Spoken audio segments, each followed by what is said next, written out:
before there were stars, before there were worlds, before time began to measure itself in moments. There was only God. No sky, no light, no darkness, no sound, only infinite presence. And then, God chose to create. Not matter, not space, but a being of pure spirit. The first angel. There was no explosion of light, no thunder, no fire, only a quiet unfolding of will into existence. And suddenly, where there had been nothing but eternity, there was another awareness. The first angel opened his eyes. He had no memory, yet he understood. He had no past, yet he knew. He was not born of flesh, nor formed of dust. He was shaped from divine intention, radiant, luminous, alive. He looked around and saw nothing, no sky, no ground, no stars, only endless divine light. And he felt something immediately, not confusion, not fear, but belonging. A voice surrounded him, not heard, but known. You are. The angel bowed instinctively, for he understood the one who spoke was his creator. And though he did not yet know his name, he knew his purpose: to stand before God, to witness creation, to serve. God called him by a name that meant the first light, not because he shone brighter than others, but because he was the beginning of heavenly host, the first witness of divine creativity, the first mind outside of God to awaken. The angel felt no pride in this, only wonder. He gazed upon the infinite presence of God and trembled, not in terror, but in awe. And for a time that cannot be measured, there were only two, the Creator and the first angel. Then God spoke again. You will not stand alone. The first angel felt anticipation, and suddenly the void filled with brilliance. Thousands, then millions, then countless beings of light unfolded into existence, each different, each powerful, each radiant. The heavenly host was born, and the first angel watched it all. He saw the birth of every other angel. He heard their first thoughts. He witnessed their first understanding. They looked to him instinctively, because he had stood there first, not as ruler, but as elder, the first among them. The angels gathered in awe around the presence of God. Their voices rose in harmonies never before heard. The first angel joined them. His voice was steady, pure, filled with devotion. He felt complete. He had no desire for more, no hunger for greatness, only gratitude. Then came the next miracle. God said, "Let there be light." And for the first time, something outside of heaven ignited. Stars erupted into existence. Galaxies spiraled into motion. Space unfolded like a curtain drawn back. The first angel watched as cosmic fire painted the endless dark. He saw stars being born. He saw the foundations of physical reality laid into place. He saw beauty beyond comprehension, and tears of light fell from his eyes, because he was witnessing something no created being had ever seen before, the beginning of the universe. The other angels rejoiced, but none felt it the way he did, because he had known the silence before creation. He had stood alone in the eternal presence. He understood what had changed. Existence had expanded. Reality had multiplied. And he had been there at the very first breath of it all. God spoke to him privately. You will watch. You will guard. You will remember. The first angel bowed. It was an honor beyond measure. He was not given dominion, not given command, not given a throne. He was given something quieter. He was made the witness, the keeper of beginnings. As stars continued to ignite across the vastness, the first angel stood at the edge of heaven and watched the newborn cosmos shimmer. He felt joy deeper than light. He felt purpose stronger than power. He did not seek glory, because simply being present was enough. He had been the first, and that was sacred. But even in perfection, even in devotion, even in light, seeds can exist that have not yet grown. For to be first is beautiful, but to remain first can become something else. And though he did not yet know it, the first angel would soon face a test no other angel had ever known. Because God was not finished creating, and what God would create next would change everything. The first angel stood at the edge of heaven as galaxies unfolded like blooming fire across endless darkness. He watched stars take shape. He watched worlds form from dust and flame. He watched beauty expand beyond imagination. And still, he felt nothing but devotion. He had no throne, no crown, no army, but he had something rarer. He had been there at the beginning. He had stood alone before all others. He was the first, and among the angels, that mattered, even if no one spoke it aloud. Time passed, if eternity can be called time. The heavenly host grew in wisdom and power. Archangels were appointed. Orders were formed. Harmony filled heaven. And the first angel remained what he had always been, the witness, the keeper of beginnings, the one who remembered the silence before creation. Then one day, God spoke again. But this time, the tone was different. Not thunder, not command, but intention. Let us make another. The first angel turned toward the throne. Another? There were already countless angels. Worlds were forming across the cosmos. What could possibly come next? God stretched forth divine will. And somewhere within one of the newborn worlds, dust gathered, clay shifted, form took shape. The angels watched from heaven as something astonishing unfolded. A being unlike any other. Not made of pure light. Not made of spirit alone, but flesh, and breath, and vulnerability. The first angel leaned forward. He felt confusion for the first time. The being lay motionless upon the earth. Fragile, silent, temporary. Why create something so weak? Then God breathed into the form, and the being opened its eyes. It moved. It stood. It looked around in wonder. The angels felt something ripple across heaven. Something new. Something impossible. This being was alive, but not as they were. It possessed spirit, yet was bound to matter. It could feel pain. It could grow. It could choose. The first angel felt something he had never felt before. Uncertainty. Why create such a creature? It was weaker than angels. Limited. Bound by time. Mortal. And yet, God watched it with deep affection. The first angel spoke carefully. My Lord, what is this creation? God answered. This is humanity. The word echoed through heaven. Humanity. Not angel. Not spirit alone. Something different. The first angel asked. Why create beings so fragile? God replied. Because they will love. The answer puzzled him. Angels loved. They worshipped. They obeyed. What was different? God continued. They will choose me. The first angel felt the weight of that statement. Choose. Angels obeyed naturally. They stood in constant awareness of God's presence.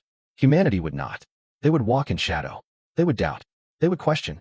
And yet, they would choose. Then came the command that shook heaven. When the time comes, you will serve them. Silence fell across the heavenly host. Serve them?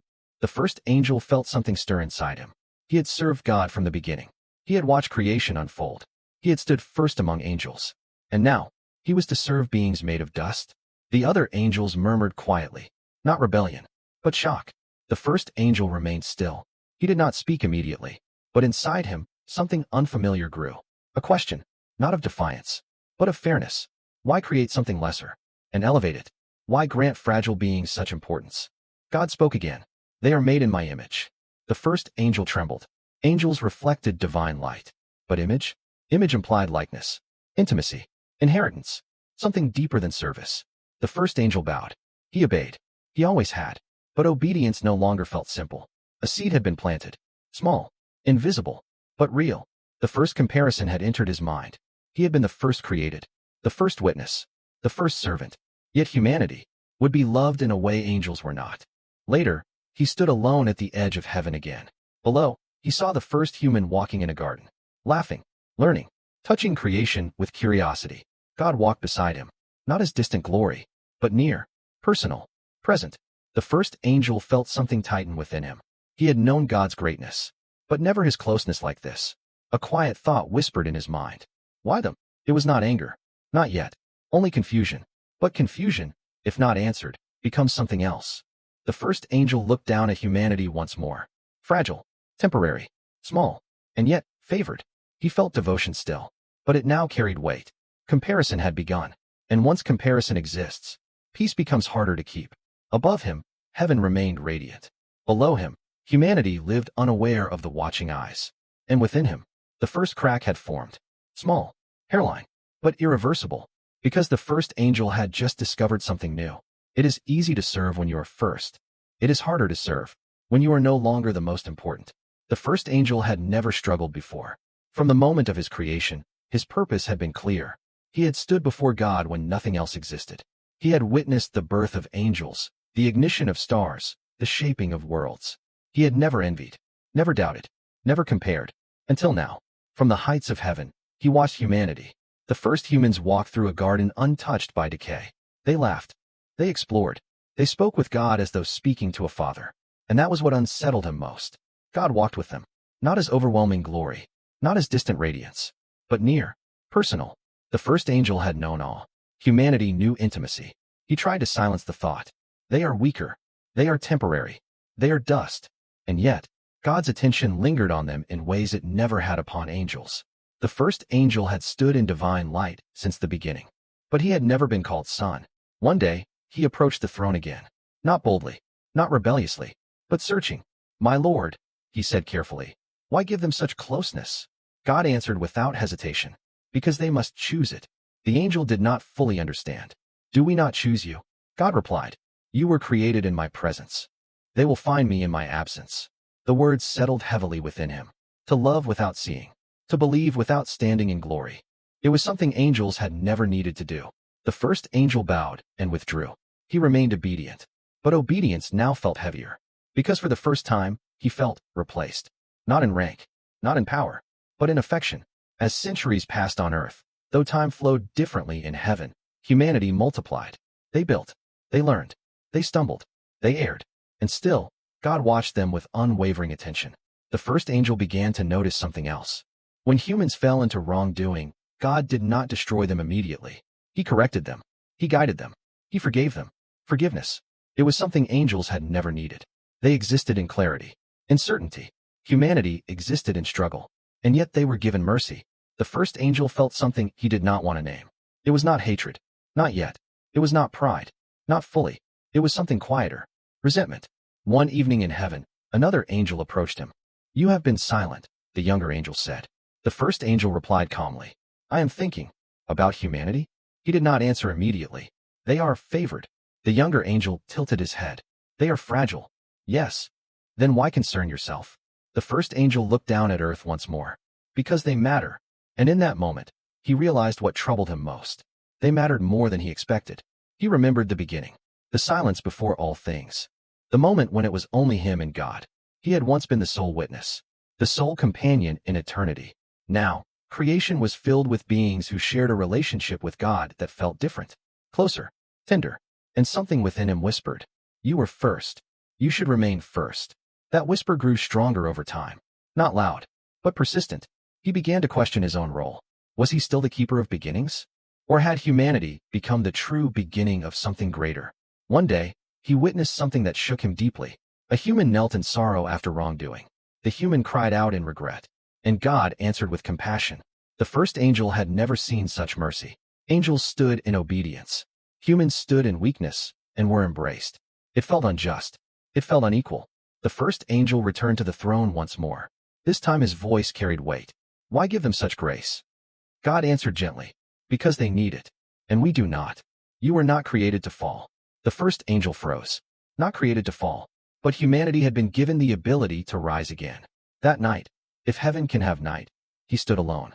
For the first time since his creation, he felt divided within himself. Devotion still lived in him. But now it shared space with comparison. And comparison, left unchecked, transforms into something sharper. He realized something painful. He had been first in creation. But humanity was first in God's redemptive love. And that distinction cut deeper than he expected. He did not rebel. He did not speak against God.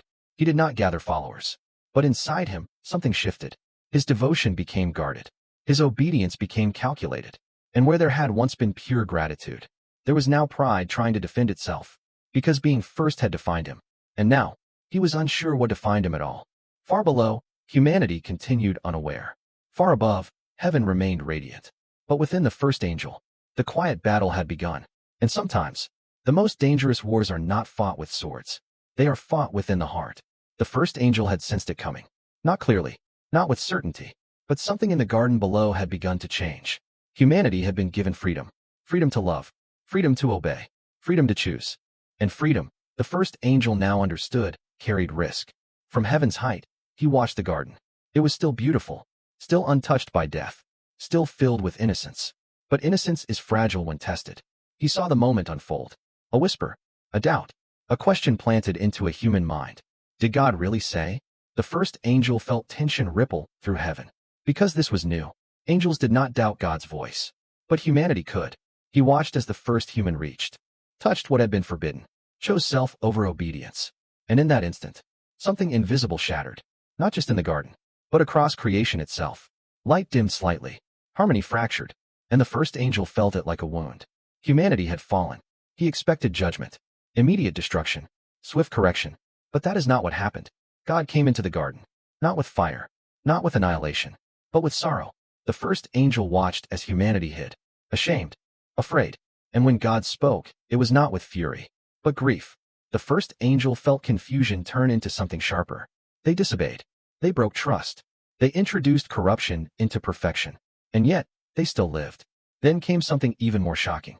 God spoke of restoration, of future redemption, of a plan to bring humanity back, not through force, but through sacrifice. The first angel trembled. Sacrifice? For them? He had served flawlessly since his creation. Never doubted. Never fallen. Never disobeyed. Yet humanity, who had failed almost immediately, would be given a path back. A path paved with mercy. The first angel stepped forward before the throne once more. This time, his voice was steady, but strained. They disobeyed. Yes, God answered. They broke your command. Yes. They brought corruption into creation. Yes. The angel's wings shifted slightly. Then why spare them? God's answer was simple. Because I love them. The words struck deeper than any weapon. Love. Not justice. Not balance. Love. The first angel felt something inside him tighten painfully. Do you not love us? God answered. I love all I have made. But the first angel heard what was unspoken. Humanity would be pursued, rescued, redeemed. Angels were never meant to need redemption. He returned to the edge of heaven once more. Below, humanity struggled in a world no longer perfect. Pain entered existence. Death followed. Suffering began. And still, God remained committed to them. The first angel's thoughts darkened. They were weak. They failed. They chose rebellion. And yet they were forgiven. What message did that send? That weakness was rewarded? That disobedience was tolerated? It felt unjust. It felt unfair. But beneath that argument lay a deeper truth he refused to admit. He was no longer first in significance. Humanity's story had become central. Creation now revolved around redemption. And he, the first created, the original witness, the one who had stood alone with God before all things, had become background. The realization burned. He had never sought a throne, never desired power, but he had cherished his place, his identity. And now that identity felt smaller, less essential, less seen. A dangerous thought entered him. Not explosive, not violent, quiet. If humanity is so valuable, perhaps they should prove it. The idea lingered. Test them, challenge them, expose their weakness. Let heaven see whether they truly deserved such devotion. He did not yet call it rebellion. He did not yet call it defiance. He told himself it was clarity, truth, justice. But something had shifted irreversibly. He no longer watched humanity with neutral observation. He watched with scrutiny, with skepticism, with growing resentment. Because the day humanity fell, something else began to fall as well. Not from heaven, but within him. The purity of his devotion had cracked. And once cracks appear, they widen. Far below, humanity struggled with their new reality. Far above, heaven remained radiant. But inside the first angel, a storm was forming. Not loud, not visible, but powerful. And soon, he would act on it. The first angel had never disobeyed. Not once. From the moment of his creation, his will had aligned perfectly with God's. But now alignment felt strained. Not broken, not openly defiant, but stretched. He stood at the edge of heaven and watched humanity struggle below. They feared death. They fought pain. They doubted. They sinned again. And still, they were not destroyed. Instead, they were guided, warned, protected, forgiven. The first angel's thoughts hardened. If they are truly worthy of such devotion, let them prove it. At first, he convinced himself he was not rebelling. He was revealing truth. He was exposing weakness. He was defending divine justice. But beneath those arguments, pride whispered louder. He approached the throne one final time before acting. My Lord, he said carefully, humanity continues to fail. Yes, God answered. They are weak. Yes. Then allow them to stand without your protection. Silence followed. Not anger, not rejection, just silence. The first angel felt the weight of it. Then God spoke. You seek to test them. The angel did not deny it. If their love is real, it will endure. And if it fails? The angel hesitated. Then heaven will see the truth. Another pause. Then God answered in a way that pierced him. Be careful that you do not test what you secretly envy. The word struck deep. Envy. He recoiled internally. He did not envy dust. He did not envy weakness. He did not envy mortality. And yet, he envied something. The intimacy, the attention, the redemption they were promised. Still, God did not forbid him. There was no command to stop. Only awareness. And that was enough. Because now the choice belonged to him. The first angel descended closer to the world of humanity than ever before. He did not enter as light. He did not reveal his form. He moved subtly, quietly, whispering thoughts into fragile minds. Small doubts, small temptations, small tests. Nothing dramatic, nothing explosive, just pressure. He watched. Would they remain faithful without constant divine closeness? Would they choose righteousness when unseen? Some did. Many did not. The first angel observed their failures carefully, and each failure hardened him further. See, he told himself, they are unstable. They are undeserving. But he ignored the ones who resisted. Ignored the ones who chose good despite suffering. Because resentment rarely looks for evidence that contradicts it. Over time, his actions grew bolder. Not violent, not destructive, but strategic. He introduced greater challenges, greater confusion. He watched kingdoms rise and fall. Watched humans betray one another. Watched greed and pride consume them. And every time humanity stumbled, he felt justified. He told himself he was proving something. But deep down, he was feeding something. His wounded identity. The turning point came when a human, despite suffering, loss, and temptation, refused to curse God. The first angel had expected collapse. Instead, he saw resilience. Faith without sight. Loyalty without certainty. And for a moment, something inside him cracked again. Not pride this time, but realization. Humanity was not weak because they failed. They were powerful because they could rise again. And that truth threatened everything he had convinced himself of. Instead of softening, he hardened completely. If humanity could rise through weakness, then his comparison had been flawed from the beginning. And pride does not surrender easily. He made his decision then. He would no longer simply test humanity. He would oppose the very plan that favored them. Not through open war, but through resistance, through accusation, through challenge. He stood once more before the throne, not as the pure witness, not as the devoted first, but changed. My role is clear now, he said quietly. God answered. It was always clear. I will reveal the truth of humanity, or you will reveal the truth of yourself. The words lingered heavily, but he did not retreat. For the first time since his creation, he chose his own interpretation over divine trust. And that was the true defiance. Not a battle, not a rebellion of armies, but a decision to stand in opposition. He was still radiant, still powerful, still the first angel God created. But his identity had shifted. He was no longer simply the witness. He had become the accuser, the challenger, the one who tests. And though he had not fallen from heaven, something within him had. Because rebellion does not begin with action. It begins with justification. Below, humanity continued their fragile journey. Above, heaven remained brilliant. But the first angel had crossed an invisible line. And there are lines that, once crossed, can never be uncrossed. The first angel had crossed the line quietly. No thunder had sounded. No fire had fallen. He still stood in heaven's light. Still bore the brilliance of his original creation. But something had changed in how he stood before the throne. He no longer stood as pure witness. He stood as prosecutor. Humanity continued to struggle below. They failed. They rose. They failed again. They prayed. And every time they stumbled, the first angel stepped forward before God. See, he would say, they choose corruption. They choose selfishness. They choose themselves over you. He did not lie. He did not fabricate. He presented truth, but only half of it. He spoke of their failures, never their faith. He spoke of their weakness, never their courage. He had become selective. And selective truth is one of the most dangerous weapons in existence. The heavenly host began to notice the shift. He no longer sang with the same joy. He no longer watched creation with wonder. His gaze had sharpened. His words had hardened. Some angels avoided him. Others listened carefully. Because he spoke with authority, he had been there first. He had seen more than any of them. And that history gave weight to his accusations. One day, he stood before the throne again. A human had endured suffering, loss, illness, betrayal, and still refused to curse God. The first angel had tested him relentlessly. And yet the human remained faithful. The first angel's voice carried frustration. They are inconsistent. God answered calmly. They are learning. They are flawed. They are growing. They fail. They rise. Each answer from God was steady, unshaken. The first angel felt something dangerous surface. Anger. Not explosive, but controlled. Cold. He stepped closer than he ever had before. If they cannot remain faithful without struggle, are they worthy of such devotion? The light of the throne intensified. They are worthy because I chose them. The answer pierced deeper than any correction. Because at its core, the first angel's struggle was no longer about humanity.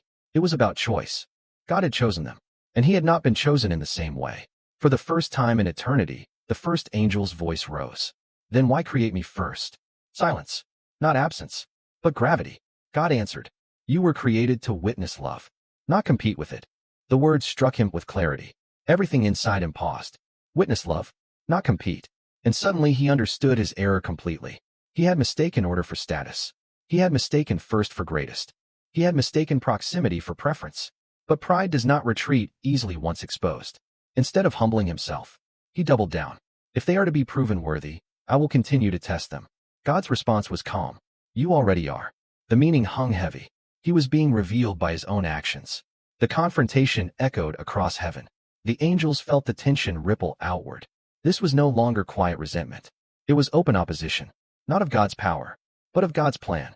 The first angel had positioned himself as adversary, not destroyer, not ruler, but challenger, accuser, the one who stood against.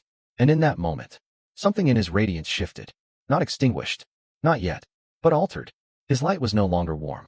It had grown sharp, focused, almost metallic. Where once his presence inspired awe, now it carried unease. He was still the first angel God created, but he was no longer the same being who stood alone in the silence before stars. The heavenly host watched carefully. Some grieved, some feared, some hoped he would step back, but he did not. Instead, he accepted his new role fully. If humanity would be redeemed, he would ensure redemption came at a cost.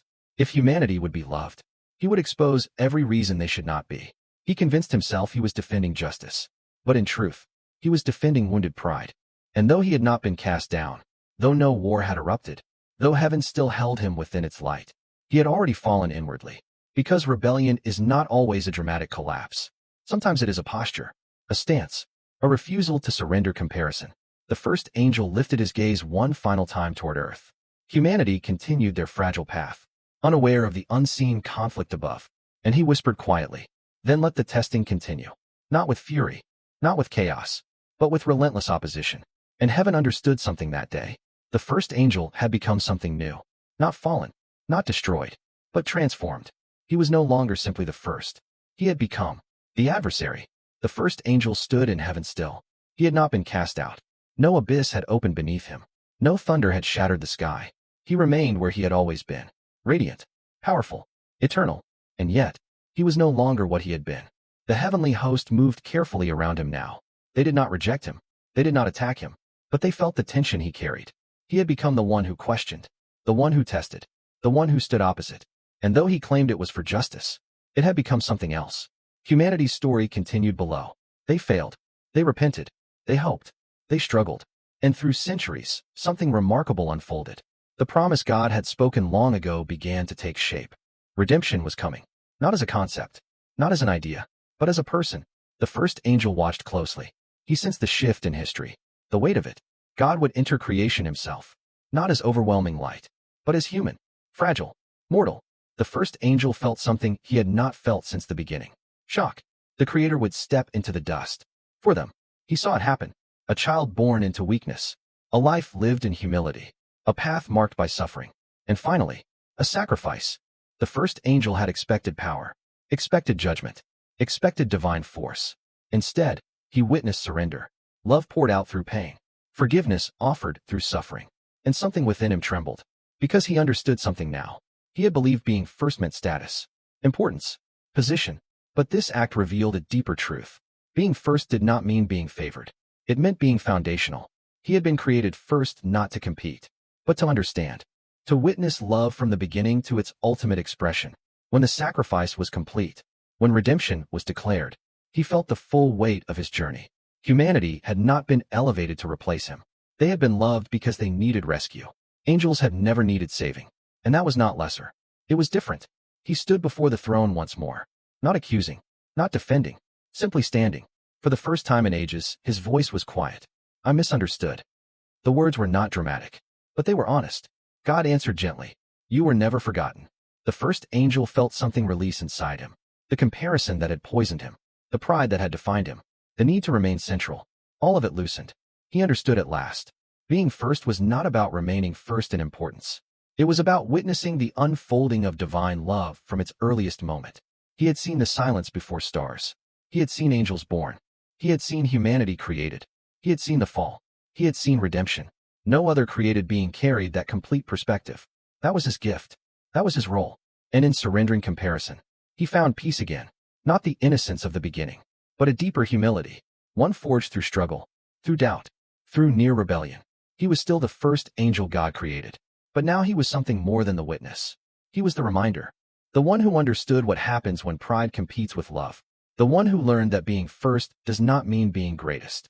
It means being present at the beginning of everything God chooses to do. Far below, humanity continued their journey. Far above, heaven remained radiant. And the first angel stood once more in harmony with his creator, not because he was first, but because he chose to surrender comparison. And that is the secret no one expects. The first angel God created was not defined by power, not by rank, not by position. He was defined by the lesson he learned. That love is not a competition, and purpose is not diminished by someone else's blessing.